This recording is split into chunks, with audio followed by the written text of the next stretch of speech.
हम एक्सपेक्ट करेंगे कि जहाँ जहाँ नुकसान हुआ है उस नुकसान का मुआयना करने के बाद जो रिलीफ, जो मुआवज़ा दिया जाना चाहिए वो मुआवज़ा मिलेगा। यहाँ तरह तरह के नुकसान का हमें सामना करना पड़ा है, काफ़ी हद तक जानी नुकसान, खासकर किश्तवाड़ और माता वैष्णो देवी में। उसके बाद माली नुकसान, मकान, दुकान, सरकारी स्ट्रक्चर, उन्हें भी नुकसान हुआ है। और ख़ासकर इन दिनों में हम देख रहे हैं फसल को बहुत नुकसान हुआ है, एग्रीकल्चर, हॉर्टिकल्चर दोनों।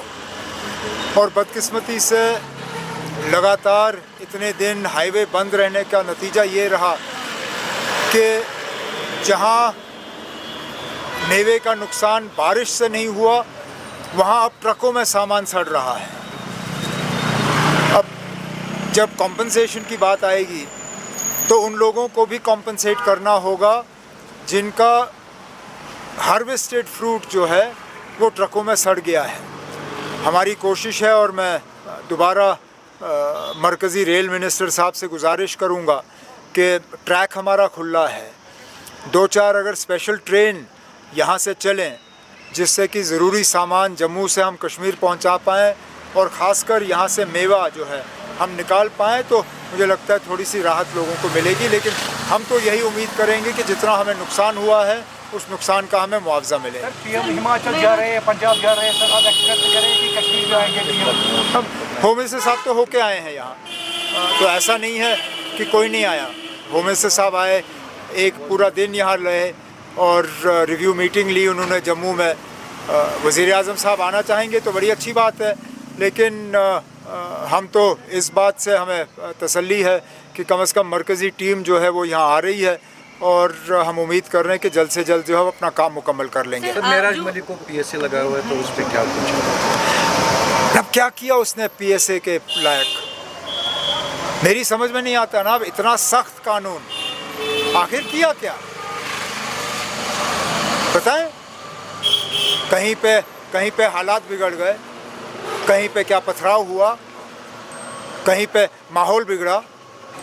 उल्टा जिन लोगों ने यहाँ माहौल बिगाड़ा, जिन लोगों ने हमारे मजहबी जज्बातों के साथ खिलवाड़ किया, जिन लोगों ने हजरत बल में जो है माहौल बिगाड़ा, वहाँ पे तो कुछ नहीं। बेगुनाह लोगों को यहाँ तंग किया जा रहा है, थानों में बुलाया जा रहा है, पूछताछ की जा रही है। लेकिन जिन्होंने हमारे मजहबी जज्बातों के साथ खिलवाड़ किया उनके खिलाफ कोई कार्रवाई नहीं। एमएलए साहब ने अगर कोई गलती की हो तो वो असेंबली में सुधारा जा सकता है, वो स्पीकर साहब की निगरानी में उसको जो है दुरुस्त किया जा सकता है। पीएसए जैसा कानून उसके खिलाफ नहीं लगाया जाना चाहिए था। इससे हमारी जो लोगों में जो जमहूरियत पे एतबार है वो एतबार कम होगा। 13 जुलाई को उन्होंने गलती की, कई सारे लीडरों को बंद किया। 14 जुलाई को उन्होंने गलती की, पुलिस से मुझे धक्के मरवाए।